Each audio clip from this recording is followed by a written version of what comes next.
Hi, and welcome back to my channel. I will never ever have a formal intro, so do not expect me to have a formal intro because I'm not a formal person like that, okay? So, I'm Kia. If you are back, welcome back. If you are new, please do not forget to subscribe and, like the video, share the video, comment on the video. I am pretty much doing a Q&A. I am answering your questions. So this is going to be a little 5 to 10 minute video on just your questions. So let's just hop into it. Okay.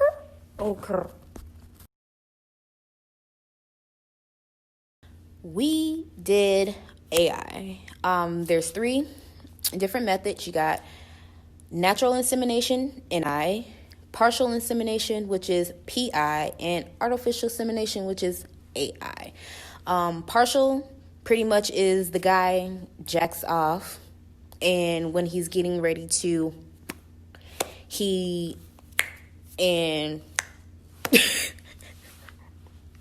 yeah. Natural insemination, NI, is pretty much natural conception. You're having sex. Artificial, nothing's involved. The person puts their sperm in a cup, or you get the sperm and put it where you need to put it, and boom, that's it. Legal wise, if you are doing a NI or PI, please keep in mind that if you do get pregnant, the father does have parental rights to the child, unless you legally go through the documentation of, revoking his parental rights, him giving up his parental rights. In that case, I would recommend you getting a lawyer, getting everything certified and all that good stuff, because you do not want something to happen and this person comes back for their child or tries to have ownership over your child. So please keep in mind of that. Like, know your state laws when it comes down to natural insemination or partial insemination, when it comes down to LGBT families. We used Softcup. I did not want to use a syringe because of the possible things that can go wrong. My wife goes too far, she hits a nerve, there goes it's too many risks with using a syringe. Like, you really just have to know placing the proper way to squeeze. Like, it has to be literally slow, and I did not want to do that. And plus, I don't trust my wife like that. Like, I'm sorry, but she already know. Heck no, you are not putting a syringe nowhere and have to. So Softcup, easy in, easy out. It literally was the best route when it came down to inseminating. I recommend inseminating 1 to 2 days before ovulation. I don't even, I would do it multiple times, which was a waste, honestly. So I feel like 1 to 2 days before your ovulation is perfect. Why? Because the sperm lasts 5 days.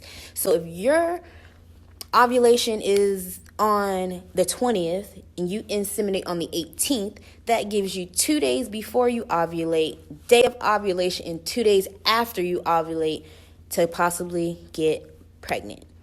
Yes, you can get pregnant after your egg has dropped. It's possible. It's happened. It's that simple. Like, you literally 1 to 2 days. You do not have to inseminate 3, 4, 5 times. That's unnecessary. 5 days the sperm lives. 5. When using a Softcup, it is optional to elevate your legs, simply because the Softcup holds and works as a suction against your cervix. So it's literally like that. So by you elevating, you're helping the sperm go into the canal easier, but you can walk around freely as your day is going, and it's mixing with your cervical mucus. So I did not elevate my legs. I inseminated and went about my day. Side note, when you do inseminate with the Softcup, when you remove it, you will see a lot of what will look like sperm. Please keep in mind that that is your cervical mucus and your sperm mixed together. So it'll look as if all the sperm is in there, but it's not.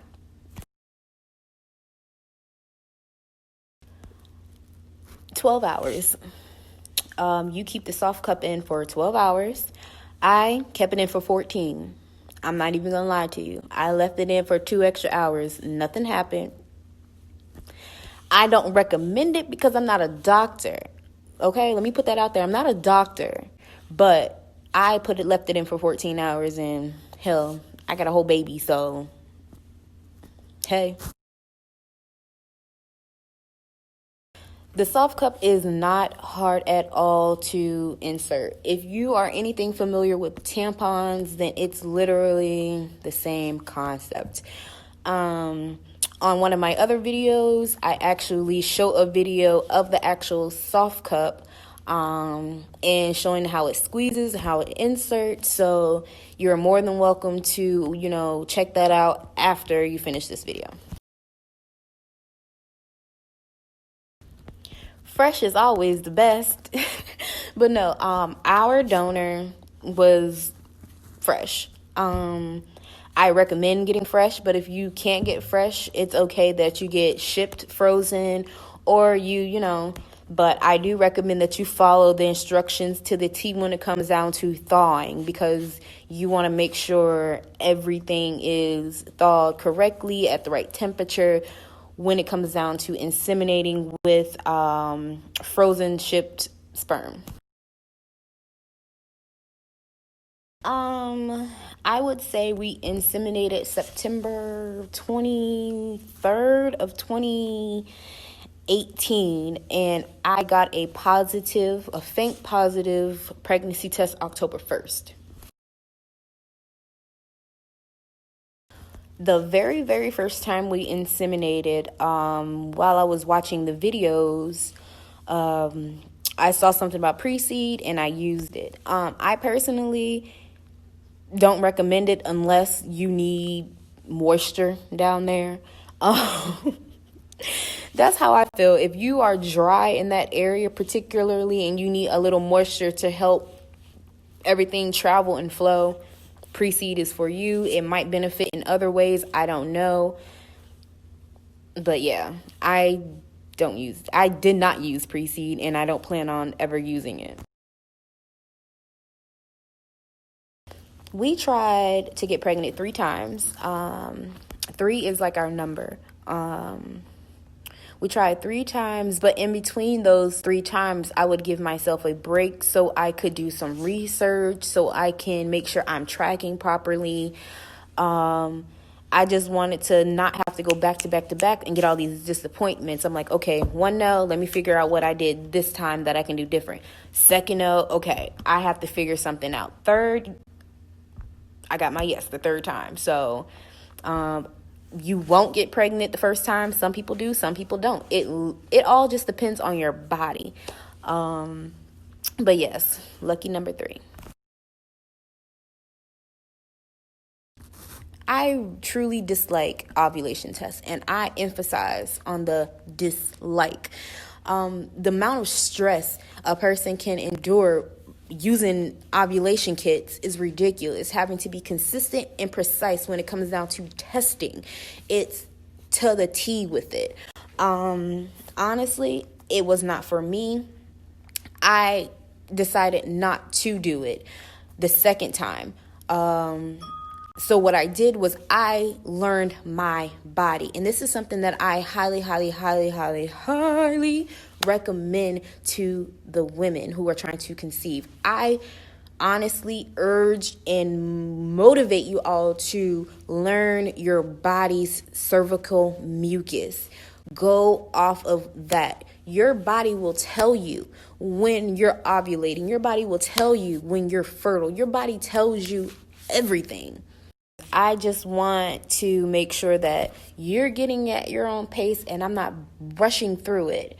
But yeah, I did not use any ovulation tests, just cervical mucus. I went off of my body. I trusted my body.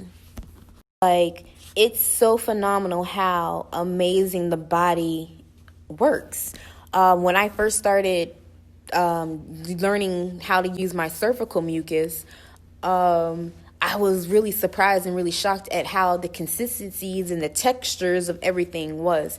That is a whole nother day, a whole nother story, and I honestly couldn't even explain that to you. So I would recommend you go find a video on YouTube or go to your doctors or somebody who can help better explain cervical mucus to you. That's how I went off of mine. I literally learned how the textures, how it's supposed to look, the consistency of it, how thick the da-da-da-da. Like, it's a science when it comes down to it. So that's why I say I would recommend you guys watching a video so you can learn it at your own pace, because I'm a fast talker. So at the moment, that is all the questions that I had. If you think of anything else that you possibly want to know or feel that, oh gosh, she didn't even touch base on this, or something that can go a little bit more detailed into that is a little bit easier to explain, please, please, please drop them jewels in the comments.